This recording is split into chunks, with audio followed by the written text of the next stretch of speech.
কষ্টই যেন তার জীবনসঙ্গী। 10 বছর বয়সে বসন্ত রোগে আক্রান্ত হয়ে দৃষ্টি হারান শ্যামল দাস। 18 বছর বয়সে কষ্টের সঙ্গী হিসেবে বিয়ে করেন মমতা রানীকে।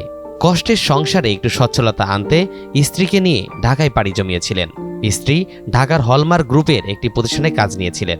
এর 4 বছর পর 2013 সালে রানা প্লাজার একটি গার্মেন্টসে যোগ দেন। সেখানে তার কাজের 1 মাস 13 দিন পর ভেঙে পড়ে রানা প্লাজা। নিহত হন মমতা রানী। স্ত্রীর মৃত্যুতে আবারও পুরোপুরি অসহায় হয়ে পড়েন শ্যামল দাস। কোনো উপায় না দেখে ফিরে আসেন নিজ গ্রাম ঝিনাইদহের কালীগঞ্জ উপজেলার কাদিরকুল গ্রামে। বৃদ্ধ মা, ছোট ভাই ও 2 ছেলে সহ পরিবারের 5 সদস্যকে নিয়ে বুঝতেই পারছিলেন না কি করবেন শ্যামল। পুরো সংসারের দায়িত্ব এসে পড়ে তার উপর। চাইলে হয়তো ভিক্ষার থালা হাতে নিতে পারতেন, কিন্তু স্বপ্নবাজ শ্যামল কাজ করে জীবন চালাতে চান। বান্ডেল থাকলে প্রতি সেনমানিতে টাকা বাঁচবে। বিকাশ সেনমানি বান্ডেল কিনে জিতুন প্রতি লেনদেনে। আমি অন্ধ মানুষ। আমি দীর্ঘদিন স্থানে বাদাম চুলা ও ইত্যাদি বিভিন্ন রকমের মালের ব্যবসা করে খাই। গাড়ি ঘোড়ায় একটি লাভি বেচা কিনা করি। ভাই আসলে কি দুঃখের কথা যে কানা মানুষ হলে অনেক যন্ত্রণা সহ্য করতে হয়। যেমন গাড়িতে অনেক গাড়িতে উঠতে পারি না, অনেকে ডাক যায়, ইশারা করে দেখতে পারি না, যেগুলো আমরা নিউজ শুনতে পারি কানে, সে নিউজ অনুযায়ী আমাদের বেচা কিনা করতে হয়।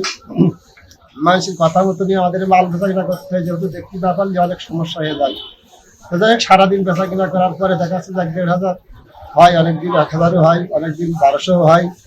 এরকম কায়দায় যেদিকে যেরকম চলতে পারি সেভাবে বেচা কিনা করে আবার খানি টাকা ভাড়া করতে পারি। দেখা যাচ্ছে 250 টাকা 300 টাকা একটা জনের দাম হয়। এই নিয়েই বর্তমান আমি ছেলে ফিলে নিয়ে চলি।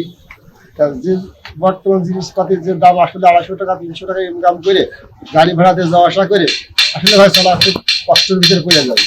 কিন্তু আমার অন্ধ মানুষ, কিছু করার নেই। শ্যামলের আদর্শ অনুসরণীয় হতে পারে সকলের জন্য। তার এই কর্মস্পৃহার প্রশংসা সকলের কণ্ঠে। দীর্ঘদিন আমাদের স্ট্যান্ডে বিভিন্ন গাড়িতে সে হকারি করে তার সংসার চালায় এবং তার বাল বাচ্চাদের সে রুজি রুটি করে নিয়ে দেয় এবং সে ইচ্ছা করলে ভিক্ষা করতে পারত, তখন সে ভিক্ষা করে না। এই পপকর্ন, এই লিচু, বিভিন্ন সময় বিভিন্নতা বেছে তার সংসার চালায়।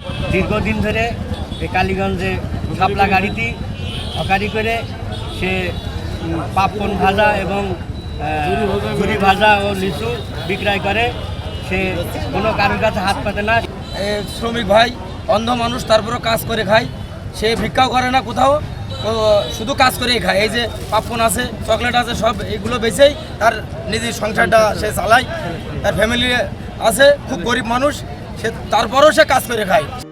অন্যের কাছে হাত পাতা লজ্জার, তাই 2 চোখ হারিয়েও কখনো সবল হাতকে ভিক্ষার হাতে পরিণত করেনি শ্যামল।